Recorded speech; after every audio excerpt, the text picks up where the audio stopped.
6월 10일 월요일입니다. 어제 주일은 잘 보내셨지요? 세상에서 지내는 한 주간도 예수 안에서 승리하시기를 바랍니다. 오늘 함께 묵상할 말씀은요, 베드로전서 5장 8절에서 14절입니다. 근신하라, 깨어라, 너희 대적 마귀가 우는 사자같이 두루 다니며 삼킬 자를 찾나니 너희는 믿음을 굳건하게 하여 그를 대적하라. 이는 세상에 있는 너희 형제들도 동일한 고난을 당하는 줄을 알미라. 모든 은혜의 하나님 곧 그리스도 안에서 너희를 부르사 자기의 영원한 영광에 들어가게 하신 이가 잠깐 고난을 당한 너희를 친히 온전하게 하시며 굳건하게 하시며 강하게 하시며 털을 견고하게 하시리라. 권능이 셋에 무궁하도록 그에게 있을지어다. 아멘. 내가 신실한 형제로 아는 실로아노로 말미암아 너희에게 간단히 써서 권하고 이것이 하나님의 참된 은혜임을 증언하노니 너희는 이 은혜에 굳게 서라. 택하심을 함께 받은 바벨론에 있는 교회가 너희에게 무난하고 내 아들 마가도 그리하느니라. 너희는 사랑의 입맞춤으로 서로 무난하라. 그리스도 안에 있는 너희 모든 이에게 평강이 있을지어다. 아멘.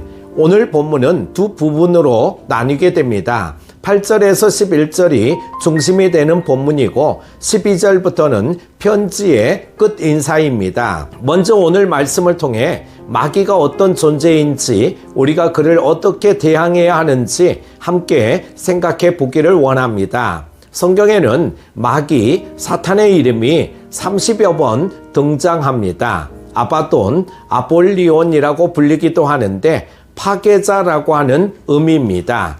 또는 리오야단이나 벨리알이라고도 불리고 참소자, 시험하는 자, 거짓의 아비, 살인자, 공중의 권세 잡은 자, 뱀, 옛뱀이라고도 불립니다. 그리고 우리가 잘 아는 사단 마귀라는 표현이 있습니다.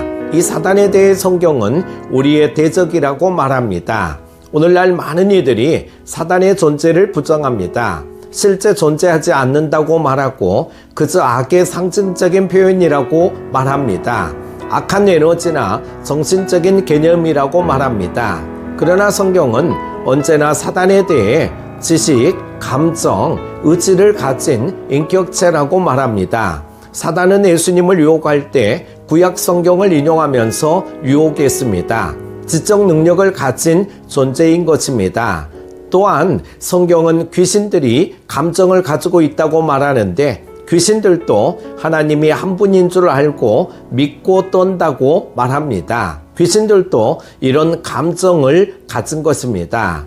또한 누가복음 22장 31절을 보면 사단이 베드로를 밀 까부르듯 하려고 요청했다고 말합니다. 또한 욥기를 보면 욥을 시험해 달라고 자신의 의견을 표명하는 것을 볼 수 있습니다. 지적 능력과 감정, 의지를 가진 인격체인 것입니다. 우리의 씨름은 혈과 육을 상대하는 것이 아니요 통치자들과 권세들과 이 어둠의 세상 주관자들과 하늘에 있는 악의 영들을 상대함이라. 우리의 싸움의 대상은 악한 영들인 것입니다. 또한 우리의 대적은 얕잡아 봐서는 안 되는 존재입니다. 매우 무서운 존재입니다. 베드로서는 이를 우는 사자라고 표현하고 있습니다. 사람들은 사단을 극단적으로 과대평가하거나 너무나 과소평가하기도 합니다. 사탄의 영향력을 지나치게 확대하여 모든 이상한 일들을 마귀가 하는 일이라고 생각해서는 안 됩니다. 그러나 반대로 마귀의 파괴력을 가볍게 여기는 것이 더욱 문제입니다. 당시 원형 경기장에는 사자들로 죄수들을 잡아먹게 하는 형벌이 있었죠. 그것은 사형인 동시에 오락거리이기도 했습니다. 많은 초대교회의 신자들이 이 형벌로 죽임을 당했습니다. 이 편지를 받는 성도들은 위협적인 사자에 대해 잘 알고 있었을 것입니다. 베드로는 우리의 대적 마귀가 이런 사자와 같다고 말합니다. 두루다니며 삼킬 자를 찾는다고 말합니다.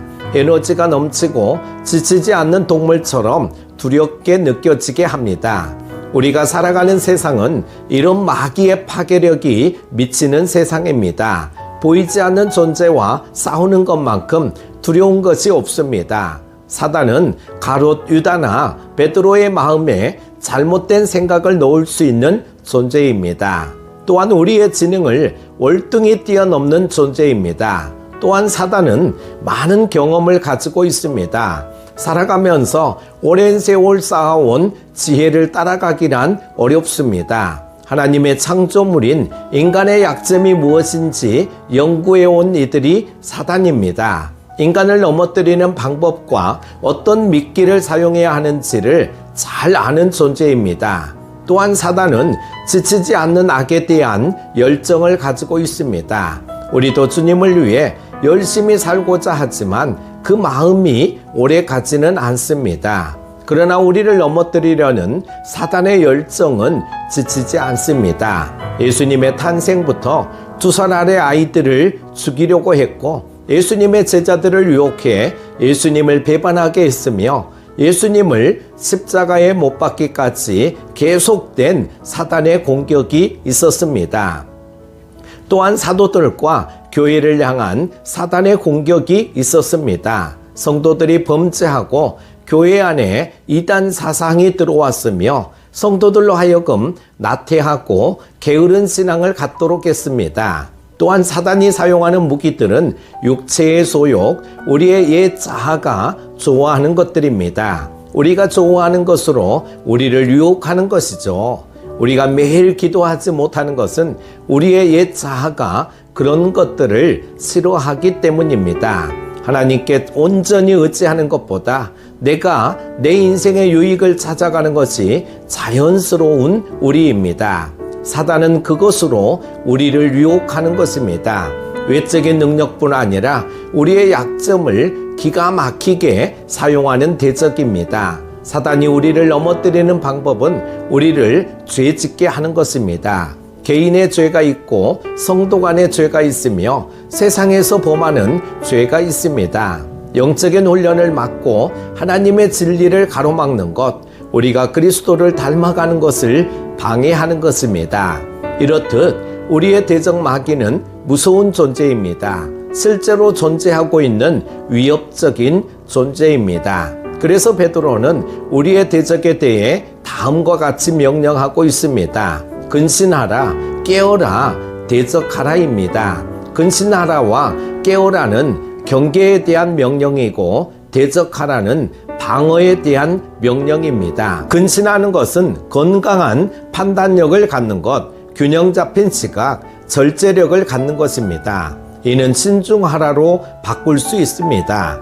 또한 깨어라는 것은 정신 차려라, 항상 준비하라입니다. 오늘 베드로는 정신을 바짝 차려라, 생각을 신중히 해봐라, 미지근한 것이 당연한 것인지 생각해 보라, 사단이 너희를 유혹하지 않도록 경계하라고 말하고 있습니다. 그는 또한 대적하라고 말합니다. 이는 방어하는 것입니다. 방어는 믿음 가운데 굳건히 서는 것입니다. 마치 전쟁터에서 싸울 때 우리가 지켜야 하는 전선에서 여러 군인들이 방패를 하나로 해서 지켜내는 모습을 연상시킵니다.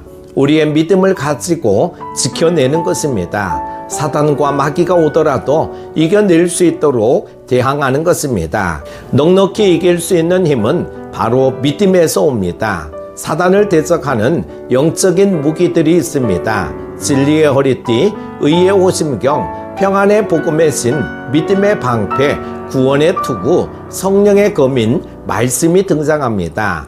믿음 가운데 하나님이 주신 은혜로 마귀들을 대항하라고 말하고 있습니다. 그러므로 우리는 기억해야 합니다. 실제하고 위협적인 존재인 마귀가 있으나 우리는 정신 차리고 깨어 대항해야 합니다. 그때 우리의 대장 되신 예수님이 승리하게 하실 것입니다. 사랑하는 큐티 가족 여러분, 여러분은 이기고 계십니까? 싸우고 계십니까? 경계하고 계십니까? 마귀를 대항하고 계십니까? 하나님의 은혜 가운데 마귀를 대항하는 삶을 사시기를 바랍니다. 오늘 하루도 승리하십시오. 기도합니다. 하나님 아버지, 새로운 하루를 시작하게 하심을 감사드립니다. 오늘 하루도 베드로전서 말씀을 마치면서 은혜 받게 하심을 감사드립니다. 마귀를 대적하고 승리하는 우리의 믿음이 되게 도와주옵소서. 흔들리지 않는 믿음으로 주님만을 온전히 바라보며 나아가는 우리가 되게 하여 주시기를 원합니다. 무더위 가운데서도 항상 건강하게 하시고 기쁨과 감사가 우리 심령에 넘치게 하여 주옵소서. 오늘 하루도 지켜주시기를 원하오며 사랑이 많으신 예수님의 이름으로 기도드립니다. 아멘.